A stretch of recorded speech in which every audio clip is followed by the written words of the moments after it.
पृथ्वीराज, मैंने दिल्ली पर आक्रमण करने की जो गुस्ताखी की उसके लिए मुझे माफी दो।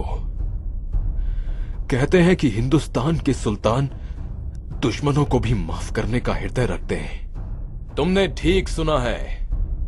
हम निहत्थे पर वार नहीं करते, चाहे वो हमारा शत्रु ही क्यों ना हो। हम तुम्हें भी माफ कर सकते हैं, लेकिन तुम्हें वचन देना होगा कि दोबारा आंख उठाकर भी भारतवर्ष की तरफ नहीं देखोगे।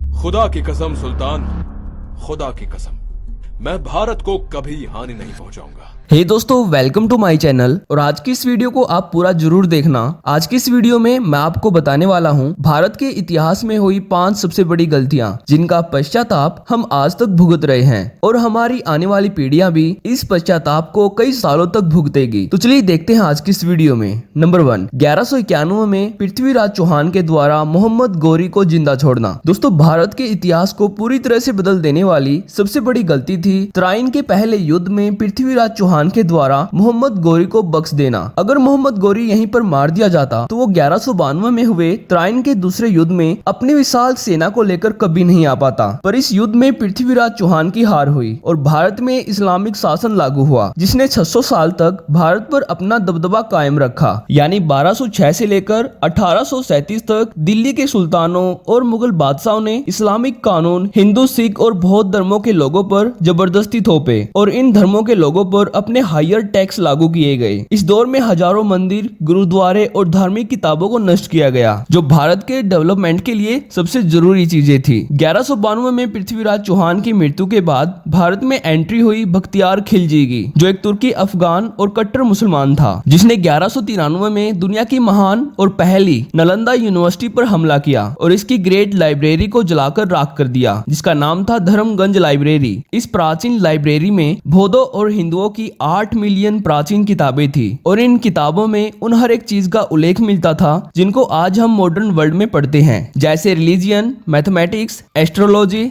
Astronomy, archaeology, ancient medical science. इनके अलावा और भी बहुत सारी बुक्स थी जो ancient Indian scientist, great astronomer और मैथमेटिशियन आर्यभट्ट के द्वारा लिखी गई थी। दोस्तों, बताया जाता है कि इन किताबों में न्यूटन से पहले ग्रेविटी और हमारे सौरमंडल के बारे में उल्लेख मिलता था। अगर इन 8 मिलियन किताबों को बख्तियार खिलजी के द्वारा जलाया नहीं जाता तो भारत आज साइंस और टेक्नोलॉजी के फील्ड में सबसे आगे होता। नालंदा में 1000 स्टूडेंट्स को 2000 टीचर पढ़ाते थे जो चाइना, जापान, तिब्बत, कोरिया जैसे अलग अलग देशों से भारत आते थे। और जब यूनिवर्सिटी को जलाया गया तब लाइब्रेरी में बची हुई किताबों को चाइना, जापान और कोरिया के बुद्धिस्ट मोंग छुपाकर अपने देश ले गए, जिसके कारण आज वे सभी देश भारत से आगे हैं। पर पृथ्वीराज चौहान की एक सबसे बड़ी भूल ने भारत के इतिहास को सदा सदा के लिए बदल दिया। Number 2, British Raj started by a mistake. दोस्तों, भारत पर अंग्रेजों ने 200 साल तक राज किया, यानी कि 1757 से लेकर 1947 तक अंग्रेजों ने अपने रूल्स जबरदस्ती भारतीयों पर थोपे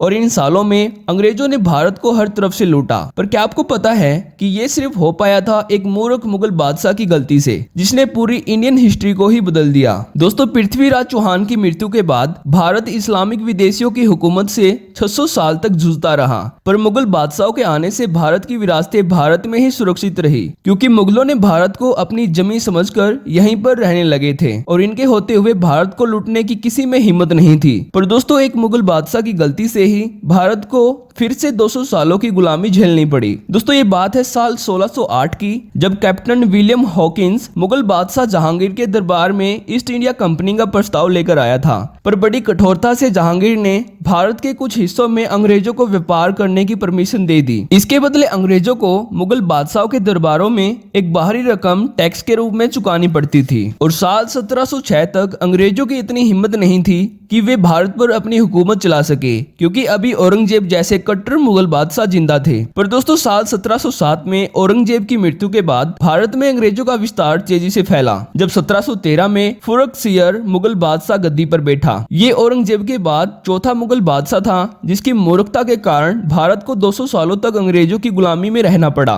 दोस्तों ये बात है साल 1715 की, जब मुगल बादशाह फुरक्सियर एक दर्दनाक बीमारी से पीड़ित था। इसके लिए एक अंग्रेज विलियम हैमिल्टन को बुलाया गया। William Hamilton east India company में एक सर्जन था। इसने बादशाह फुरक्सियर को 2 बार ठीक करके मरने से बचाया, जिसके कारण बादशाह ने इस खुशी में विलियम को रॉयल गिफ्ट में एक हाथी, एक घोड़ा, 5000 रुपए, 2 डायमंड रिंग्स और कुछ गोल्डन बटन्स दिए। पर रॉयल गिफ्ट यहीं पर खत्म नहीं हुआ और साल 1717 में फुरक्सियर ने अंग्रेजों को एक पर्सनल रिवार्ड दिया, जो मोटी रकम अंग्रेज टैक्स के रूप में मुगल बादशाहों के दरबारों में जमा करवाते थे। फुरक्सियर ने इस टैक्स को पूरी तरह से माफ कर दिया, जिसको फरमान बोला गया। अब अंग्रेजों के ऊपर किसी मुगल बादशाहों का दबाव नहीं रहा और वे अपने तरीके से भारत के छोटे छोटे राज्यों पर विजय पाते गए और भारत पर अपने रूल्स थोपे। इस गलती के कारण 200 सालों तक भारत को फिर से गुलामी करनी पड़ी थी। Number 3, partition of India and Pakistan by a mistake. दोस्तों क्या आपको पता है कि वो कौन सी बड़ी गलती थी जिसने भारत और पाकिस्तान के 2 अलग अलग हिस्से किए? आखिर भारत और पाकिस्तान के बंटवारे के लिए कौन जिम्मेदार है? क्या वे नेहरू जी हैं, या फिर गांधी जी, या फिर सरदार वल्लभ भाई पटेल, या फिर कोई मुस्लिम नेता जो भारत के इतिहास में होने वाली इस सबसे बड़ी गलती का जिम्मेदार है? दोस्तों जब हम गहराई से इस टॉपिक की रिसर्च करते हैं तो हमें पता चलता है कि अंग्रेज ही इस बंटवारे के लिए जिम्मेदार थे। उन्होंने भारत और पाकिस्तान के बंटवारे की नींव आजादी से कई साल पहले ही रख दी थी। दोस्तों 1857 की क्रांति में हिंदुओं और मुसलमानों ने इकट्ठे अंग्रेजों के विरुद्ध लड़ाई लड़ी और 1885 में इंडियन नेशनल कांग्रेस बनने तक ये दोनों कम्युनिटी साथ साथ अंग्रेजों के विरुद्ध आंदोलन कर रही थी, जिसके चलते अंग्रेजों ने हिंदू और मुसलमानों को अलग अलग करने के लिए डिवाइड एंड रूल पॉलिसी का यूज किया, जिसको हिंदी में कहा जाता है फूट डालो और राज करो की नीति। अंग्रेजों ने कुछ मुसलमान और कुछ हिंदू नेताओं को एक दूसरे के विरुद्ध किया, जिसके कारण 1906 में मुस्लिम नेताओं ने इंडियन नेशनल कांग्रेस से अलग होकर एक मुस्लिम लीग पार्टी बनाई, जिसके कारण अंग्रेजों की डिवाइड एंड रूल पॉलिसी सफल हुई और 1947 में इन दोनों पार्टियों ने मिलकर हिंदुस्तान का बंटवारा किया। पर ऐसा नहीं है कि अंग्रेजों ने इस फूट डालो और राज करो की नीति का प्रयोग यहीं पर किया था। इससे पहले अंग्रेज मुगल बादशाहों और हिंदू राजाओं के पतन के लिए भी इस पॉलिसी का यूज कर चुके हैं। Number 4, Kashmir problem. दोस्तों इंटरनेट पर मेरी रिसर्च से मुझे पता चला कि 1947 से चले आ रहे कश्मीर विवाद के लिए जिम्मेदार है राजा हरि सिंह। दोस्तों राजा हरि सिंह जम्मू और कश्मीर के आखिरी हिंदू राजा थे और ब्रिटिश ईस्ट इंडिया कंपनी के अंतिम लॉर्ड वाइसराय माउंटबेटन ने भारत में मौजूद 565 रजवाड़ों को यह कह दिया था कि स्वतंत्र होने का इन रियासतों पर कोई विकल्प नहीं है, जिसके कारण इन रजवाड़ों को भारत और पाकिस्तान में से किसी एक में विलय होना होगा। इसलिए 562 रजवाड़ों ने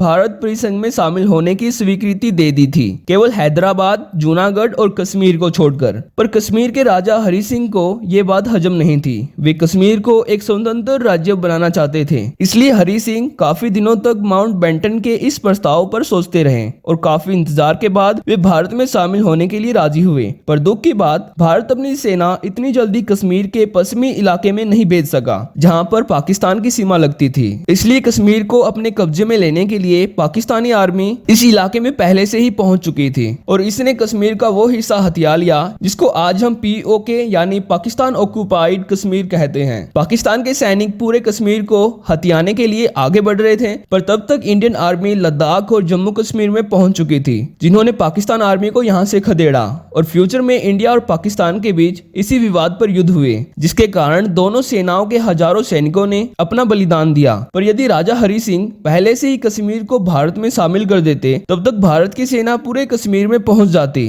और पाकिस्तानी सेना कभी भी भारत में आगे नहीं बढ़ पाती। पर अफसोस, इस गलती ने सदा के लिए दोनों देशों के बीच एक महाविवाद को जन्म दिया। Number 5, Pakistan made nuclear bomb by a mistake. दोस्तों पाकिस्तान अपने न्यूक्लियर वारहेड से भारत को धमकियां देता रहता है, क्योंकि पाकिस्तान के पास 160 न्यूक्लियर बॉम्ब हैं, जबकि भारत के पास 150 न्यूक्लियर बॉम्ब हैं। पर क्या आपको पता है कि पाकिस्तान अपने न्यूक्लियर वारहेड्स भारत के पूर्व प्रधानमंत्री मोरारजी देसाई की मूर्खता के कारण ही बना पाया था। दोस्तों ये बात है 1968 की, जब इंदिरा गांधी ने रा को बनाया। रा भारत की फॉरेन इंटेलिजेंस एजेंसी है, जिसकी full form research research and analysis wing है जो दूसरे देशों के सीक्रेट प्लान की इंफॉर्मेशन का पता लगाती है। पाकिस्तान के सीक्रेट प्लान पर नजर रखने के लिए रामेश्वर नाथ काउ से इस एजेंसी का गठन करवाया और 1972 से 1973 तक रा ने पाकिस्तान में अपना अच्छा नेटवर्क क्रिएट किया, जहां से रा भारत को पाकिस्तान की इंपॉर्टेंट कॉन्फिडेंशियल इंफॉर्मेशन प्रोवाइड करवाती थी। और किसी तरह से रा ने न्यूक्लियर प्रोजेक्ट के बारे में पता किया जो पाकिस्तान के कहूता रिसर्च लेबोरेटरीज में बनाया जा रहा था। पाकिस्तान में रो के भारतीय एजेंट्स ने पाकिस्तान के इस मिशन को फेल करने का पक्का प्लान बना लिया था, यानी कि किसी भी तरह से भारतीय एजेंट्स पाकिस्तान के न्यूक्लियर बॉम्ब्स के ब्लूप्रिंट्स को